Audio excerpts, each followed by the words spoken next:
Le plan de Donald Trump, c'est probablement la chose la plus bullish que j'ai jamais vue pour l'ensemble du marché des crypto-monnaies. On sait que la Chine et la Russie accumulent de l'or depuis de nombreuses années. À elles deux, elles détiennent une grosse partie de l'ensemble du stock d'or mondial. Et Poutine l'avait même annoncé lors d'un des derniers sommets des BRICS, les sommets annuels qu'ils font. Le but des BRICS, qui est clairement l'idée par la Chine et la Russie, c'est de créer une nouvelle monnaie mondiale qui sera utilisée par de nombreux pays pour potentiellement remplacer le dollar. Parce qu'aujourd'hui, les États-Unis ont un avantage suprême grâce au dollar, qui est utilisé par les pays du monde entier grâce au pétrodollar, ce qui fait que tous les pays du monde sont obligés d'acheter du pétrole en utilisant des dollars, et de cette manière, en fait, les États-Unis peuvent imprimer énormément de dollars sans faire gonfler leur inflation de manière énorme, parce que tous les pays du monde ont besoin de dollars, donc cette masse monétaire se dilue dans le monde entier, et de cette manière, ils peuvent imprimer de l'argent, faire vivre leur économie sans subir une inflation gigantesque. Et pour les puissances émergentes qui sont clairement opposées aux États-Unis, cet avantage économique énorme qu'a les États-Unis, ils en ont marre et ils veulent clairement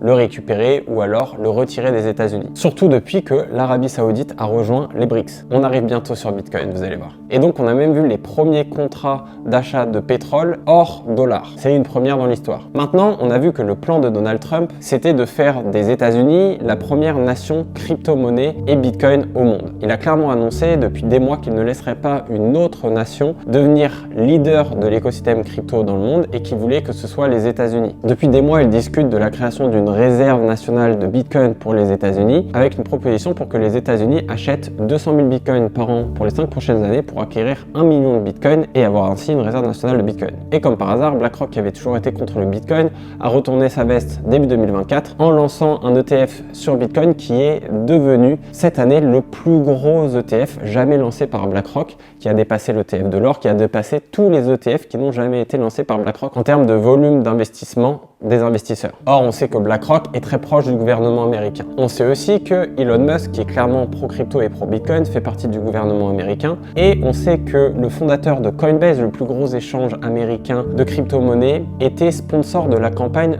de Donald Trump. Donc tout est orchestré pour que les crypto-monnaies soient favorisées pendant l'ensemble du mandat de Trump. Maintenant, je pense que le plan de Donald Trump va beaucoup plus loin. Il est très conscient que l'alliance Chine, Russie et les BRICS sont en train de déloger économiquement les États-Unis et l'Occident. Et Donald Trump, à la base, il est businessman, donc il comprend très bien le risque économique que la Chine et la Russie s'allient pour créer une nouvelle monnaie qui vienne prendre le lead et prendre la place du dollar en tant que monnaie mondiale. Ce serait dévastateur pour l'économie américaine et la domination économique mondiale qu'ils ont réussi à construire sur ce modèle économique est grassement aidé par le pétrodollar. Et donc je pense que Donald Trump ainsi que BlackRock ont pour but de faire pumper Bitcoin à une market cap suffisamment importante pour que la volatilité baisse, un petit peu comme l'or aujourd'hui, et ainsi, dans le futur, pouvoir backer à nouveau le dollar sur quelque chose de tangible pour lui redonner une valeur importante. Parce que la Chine et la Russie, en accumulant énormément d'or, ont très probablement comme plan, c'est pas encore officiel,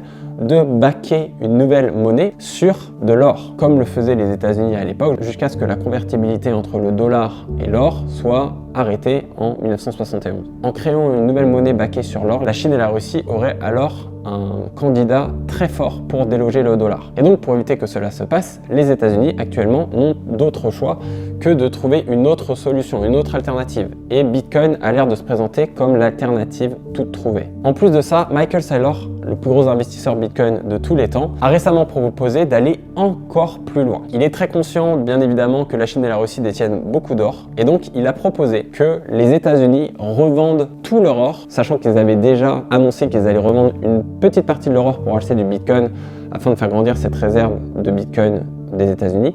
Michael Saylor, lui, a proposé carrément qu'ils revendent l'ensemble de leur or rapidement pour acheter l'équivalent de 5 millions de Bitcoin au prix actuel, faisant ainsi chuter le prix de l'or parce qu'ils vendraient pour une quantité astronomique d'or. Et donc si les États-Unis se détachent de l'or complètement, forcément ça va faire perdre en crédibilité à l'or et gagner en crédibilité au Bitcoin.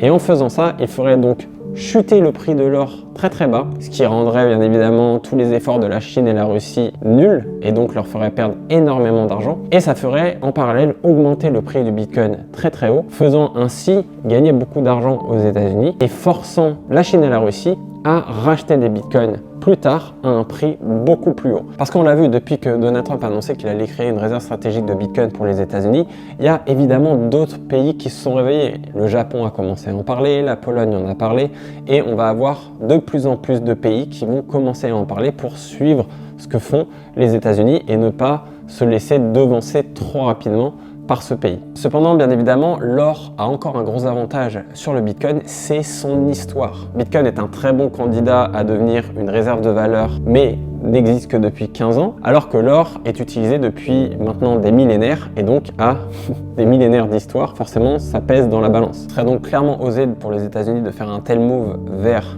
le Bitcoin et sortir de l'or complètement, mais d'un autre côté, ce serait aussi peut-être leur seule opportunité de garder cette suprématie face à la Chine et la Russie qui ont clairement pris un ascendant économique important en accumulant autant d'or et avec la Chine qui devance aujourd'hui même les États-Unis en termes de puissance économique. Ça va être intéressant de voir ce qui va se passer dans les prochains mois. En tout cas, on n'est pas au bout de nos surprises avec cet écosystème crypto qui est passionnant de rebondissement. Et vous allez voir que dans les prochains mois, on risque d'avoir de nombreuses news très bullish pour l'écosystème parce que généralement, en bull market, c'est là que toutes les news importantes sortent. Tous les pays, toutes les entreprises et tous les projets crypto attendent des conditions favorables de marché pour révéler des news qui travaillent depuis des mois, voire des années, parce qu'ils savent très bien que l'impact sur le prix des crypto-monnaies d'une news est beaucoup plus fort en bull market lorsqu'il y a de l'attention sur cet écosystème. Et d'ailleurs, si tu veux multiplier ton capital en crypto-monnaie et éviter de tout perdre comme 90% des gens qui investissent sur ce marché parce qu'ils ne savent pas prendre des profits, ils ne comprennent pas les cycles, il y a une vidéo de moi dans la description qui t'explique comment on peut t'aider avec ça. Donc si ça t'intéresse, tu peux aller voir et sinon, bah écoute, c'est pas grave, ça changera pas ma journée. Merci d'avoir regardé cette vidéo et on se retrouve pour une prochaine.